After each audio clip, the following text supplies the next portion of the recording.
जय माँ लक्ष्मी। लक्ष्मी भक्तों, आज हम बात करने जा रहे हैं कि जिस घर में बिल्ली के बच्चे पैदा होते हैं उस घर में क्या होता है, और यह बात जानना हमारे लिए बहुत जरूरी है, इसलिए वीडियो को पूरा जरूर देखें। जय माँ लक्ष्मी लाइक जरूर करें। अगर आप किसी भी देवी देवता में अपनी आस्था रखते हैं तो उनके लिए एक लाइक जरूर करें, आपकी दरिद्रता और परेशानी दूर हो जाएगी। भक्तों, बिल्ली दुनिया की सबसे मशहूर पालतू जानवर है और जहाँ भी मनुष्य रहते हैं वहाँ यह पाई जाती है। आज की इस वीडियो में आप जानेंगे कि जिस घर में बिल्ली अपने बच्चों को जन्म देती है उस घर में क्या होता है। यदि आप भी अपने घर में बिल्लियाँ रखते हैं, बिल्लियाँ पालते हैं, तो आपको भी इस वीडियो को जरूर देखना चाहिए।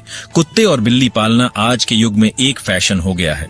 हर घर में लोग कुत्ते और बिल्लियाँ पालते हैं, लेकिन भक्तों, कुत्ते बिल्ली पालना क्या सही होता है या गलत, आज इस वीडियो में आप जान लेंगे। बिल्लियों के बारे में आपने काफी सारी बातें सुनी होंगी, बिल्लियों के संकेत के बारे में आपने काफी सारी बातें सुनी होंगी और काफी सारी कहानियां सुनी होंगी और काफी सारे ग्रंथ भी आपने पढ़े होंगे, लेकिन उसकी आज जो सच्चाई हम आपको बताने जा रहे हैं ये हर व्यक्ति को सुननी चाहिए। हमारे सनातन शास्त्र का ऐसा मत है कि इस संसार में ऐसा कोई घर नहीं होता है जिसमें बिल्ली का आगमन नहीं होता है।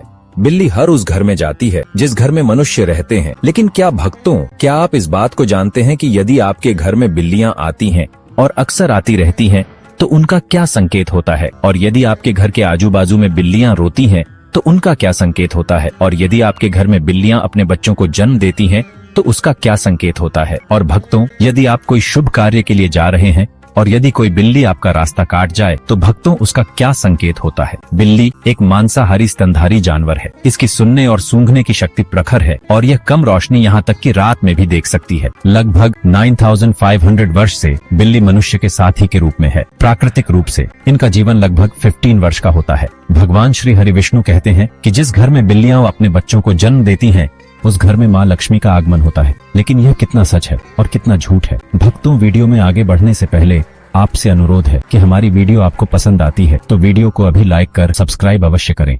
भक्तों, प्राचीन काल समय की बात है। एक नगर में एक महिला रहती थी। उस महिला का एक पुत्र होता है तो भक्तों उसका वह पुत्र बिल्कुल अपाहिज होता है। नहीं तो वह बिस्तर से उठ पाता है और न ही वह चल पाता है। अब वह महिला अपने पुत्र की ऐसी माली हालत देखकर बड़ी दुखी रहती है। हर समय उसको यह चिंता खाई जाती है कि मेरे इस पुत्र का क्या होगा। भक्तों, अब जब दूसरा साल लगता है तो दूसरे साल में उस महिला को दूसरा पुत्र होता है तो भक्तों उसका दूसरा पुत्र भी बिल्कुल अपाहिज होता है। वह भी उस महिला के पहले पुत्र की तरह ही बिल्कुल अपाहिज होता है। नहीं तो उसका वह दूसरा पुत्र अपने बिस्तर से उठ पाता है और ना ही वह चल पाता है। फिर भक्तों अब उस महिला को और भी ज्यादा चिंता सताने लगी थी कि अब तो मेरे 2 पुत्र हैं लेकिन दोनों ही बिल्कुल अपाहिज हैं। इनका क्या होगा, इनका भविष्य कैसा होगा।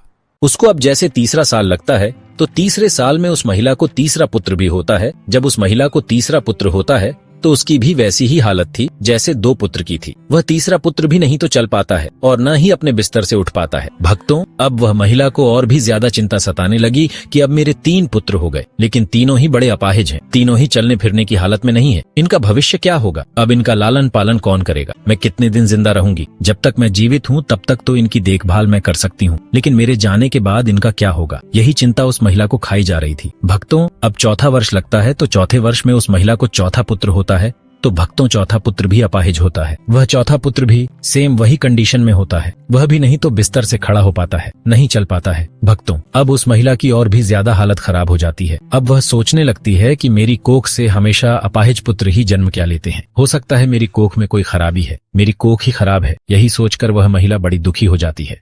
अब कुछ दिन बाद 5वां साल लग जाता है और 5वें साल में उस महिला को 5वां पुत्र होता है। तो भक्तों 5वां पुत्र भी उन्हीं की तरह होता है जैसे कि पहले 4 पुत्र हुए थे। वह 5वां पुत्र भी नहीं तो अपने बिस्तर से उठ पाता है और न ही वह चल पाता है। भक्तों, अब वह महिला अपनी पूरी आशा छोड़ देती है।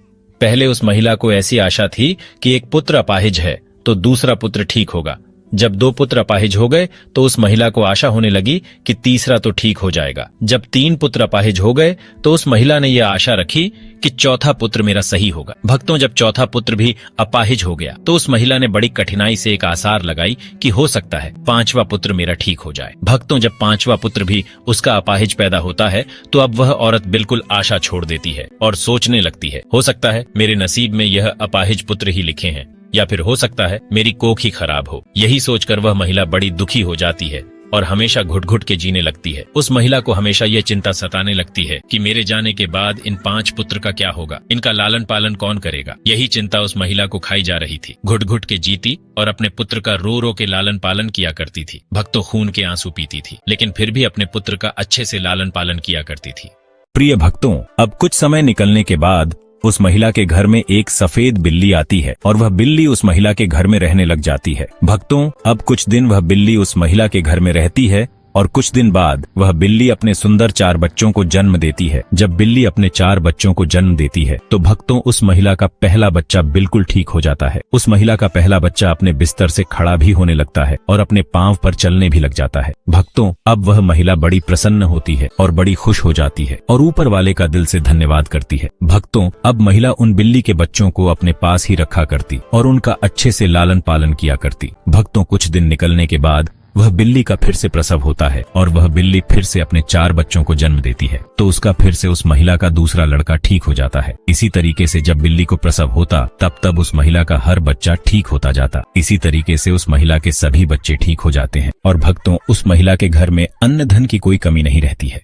हमारे सनातन शास्त्र में ऐसा कहा जाता है कि जिस घर में बिल्ली अपने बच्चों को जन्म देती है उस घर में ही माँ लक्ष्मी का तीव्र गति से आगमन होता है। उस घर में सुख समृद्धि इतनी आ जाती है कि उस घर में रहने वाले मनुष्य नहीं संभाल पाते। भक्तों, जिस घर में बिल्ली अपने बच्चों को जन्म देती है उस घर में सुख समृद्धि खूब आती, लेकिन हमारे सनातन शास्त्र में ऐसा कहा गया है कि बिल्ली को घर में पालना अशुभ माना जाता है। जिस घर में बिल्लियां रोती हैं वह भी बहुत अशुभ होता है, इसलिए बिल्लियों को पालना हमारे सनातन शास्त्र के अनुसार अशुभ माना जाता है। हमारे सनातन शास्त्र में ऐसा कहा जाता है, यदि आप किसी भी शुभ कार्य के लिए प्रस्थान करते हैं और यदि बिल्ली आपका रास्ता काट जाए तो उसको अशुभ माना जाता है। कहा जाता है कि जिस वक्त आप किसी काम के लिए जा रहे हैं और बिल्ली यदि आपके आड़े आ जाए, आपका रास्ता काट दे, तो आपका वह काम नहीं बनता है। और ऐसा भी कहा जाता है कि जब बिल्ली आपका रास्ता काट दे तो आपको नहीं जाना चाहिए।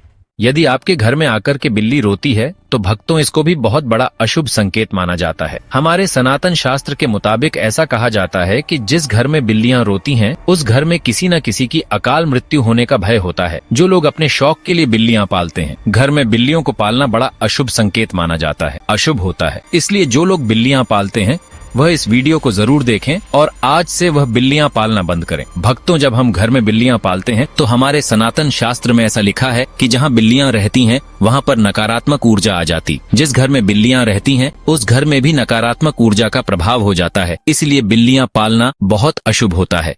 भक्तों, यदि आपको आधी रात में बिल्ली दिखाई देती है तो इसको भी बहुत बड़ा अपशगुन माना जाता है। कहा जाता है कि जिस व्यक्ति को आधी रात को बिल्लियां दिखाई देती हैं तो उस व्यक्ति का भाग्य रूठ जाता है। लेकिन दूसरा मत यह भी है कि जिस घर में बिल्ली अपने बच्चों को जन्म देती है उस घर में माँ लक्ष्मी का आगमन हो जाता है। ज्योतिष शास्त्र के अनुसार ऐसा माना जाता है कि जिस घर में बिल्ली पाली जाती है तथा बिल्ली बार बार घर में आ रही है तो यह हमारे लिए अशुभ है। हमारे घर में जहाँ जहाँ बिल्ली घूमती है उस जगह पर नकारात्मक ऊर्जा आती है तथा हमारे घर में मौजूद सकारात्मक ऊर्जा की भी हानि होती है। जिस घर में बिल्ली पाली जाती है उस घर के सदस्य के स्वास्थ्य पर भी बुरा असर पड़ता है। घर के सदस्य बार बार किसी बीमारी की चपेट में आते रहते हैं। अगर बिल्ली घर में मलमूत्र करती है तो हमारे ऊपर काफी सारे संकट आने की संभावना भी रहती है। ऐसा भी माना जाता है कि आपके घर की पालतू बिल्ली अगर अचानक से कहीं पर चली जाए तो समझ लीजिए आने वाले कुछ ही समय में आपके साथ अशुभ घटना होने वाली है।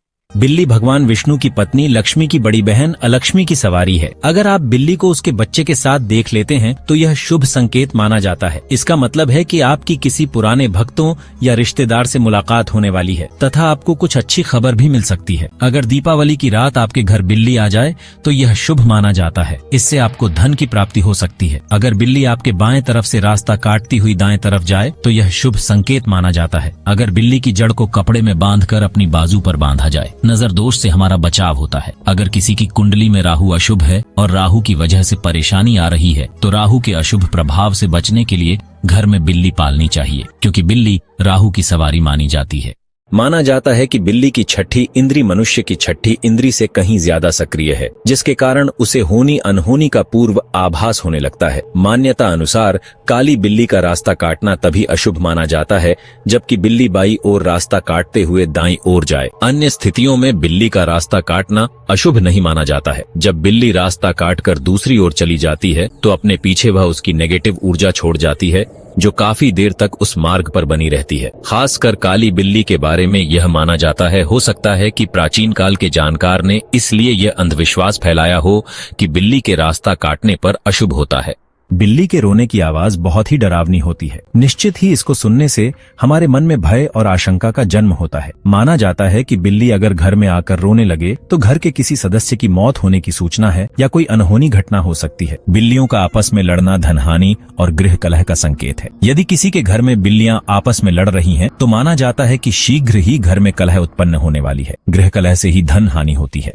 भक्तों लोगों का अभिवादन करने के लिए जब आप घर आते हैं, जब बिल्लियां घर में आपसे मिलती हैं और जब आप उससे बात करते हैं तो बिल्ली भी आपसे अभिवादन की उम्मीद करती है। ध्यान देना, बिल्लियां लोगों के साथ सामाजिक संपर्क का आनंद लेती है। बिल्ली को स्ट्रेच किया जा सकता है, उसके साथ खेला जाता है या उससे बात की जाती है। प्रत्येक दिन लंबे समय तक अकेले रहने वाली बिल्लियों को मालिक का ध्यान आकर्षित करने की अधिक संभावना हो सकती है। बिल्लियों को अकेले रहना पसंद नहीं है। बिल्लियां अक्सर खेलने या अपने मालिक का ध्यान आकर्षित करने के लिए भी म्याऊ करती हैं। अतः कभी भी अपने पालतू जानवर की उपेक्षा न करें। उनके साथ हर दिन क्वालिटी टाइम बिताएं, उनके साथ खेलें, उनसे बात करें। जब बिल्लियों को भूख लगती है तो वह खाने के लिए भी म्याऊ द्वारा मालिक का ध्यान आकर्षित करती है। जब भी कोई रसोई में प्रवेश करता है तो बिल्लियां म्याऊ द्वारा भोजन को सुगमता से प्राप्त करती हैं। जैसे ही घर के लोग भोजन के लिए बैठते हैं, उसी तरह बिल्लियां भी मानव के समान भोजन देना चाहती हैं।